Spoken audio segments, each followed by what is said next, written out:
Hello. Hi. Can everyone hear me? I don't know how I'm supposed to follow that because that was amazing. Thank you, Callie. But my name is Sophie, and I hope we're all having a wonderful evening here.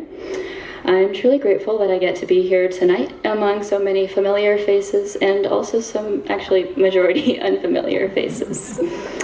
As Callie mentioned, I'm a fifth-year architecture student at Cal Poly, and I think the stereotype for architecture majors is that we're always busy and that I should be in studio working on my thesis, which is probably true, but I would much rather be here to share why Front Porch holds such a special place in my heart. I am going to talk about architecture a little bit, so please forgive me. I spend a good chunk of my time thinking about buildings and people and how people interact within said buildings. In architecture, there's this idea of third spaces. There is the first space, which is your home, where you sleep. The second space is where you go every day, like school or work. And then there's the third space, which is essentially anywhere you go that is not school or work. Third spaces are so important because they provide a place for community, connection, gathering, fun, the sharing of ideas and feelings, for happiness and compassion, and they are essentially where life happens.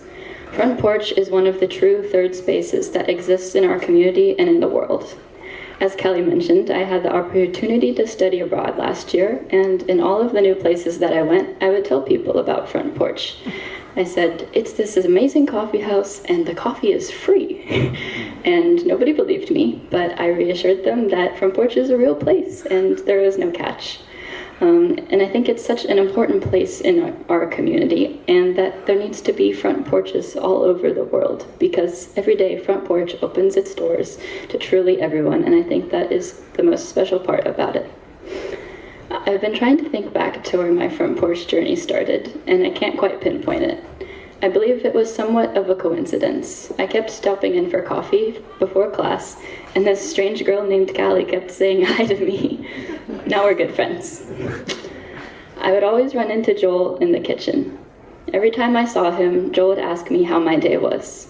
And I don't think he knows it, but those small interactions made me feel seen, cared for, and truly loved, even when I was going through some of the hardest times of my life.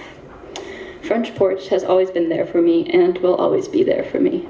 Front Porch has given me coffee and tea on the chilliest of mornings, and also at 8 p.m. when I probably should not be having any more lattes. I feel so much joy in being able to give back to the community that Front Porch has given to me. Volunteering has allowed me to connect with so many lovely humans and has let me live out my barista dreams. Many of my most favorite college moments have taken place at Front Porch.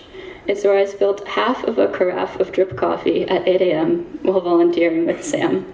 And it's where I've curated the best music during my evening shifts with Melinda. It's also where I made my boyfriend Cameron wait for me and do his homework while I worked the closing shift until 10 p.m. Front Porch is a place where you can always find a friend or meet a stranger who could become a friend. And that is what has happened to me and so many other people here. The light between us, I think, is really about the people between us and how we are all closer than we think. Thank you all for making Front Porch what it is, and I don't know where I would be without it.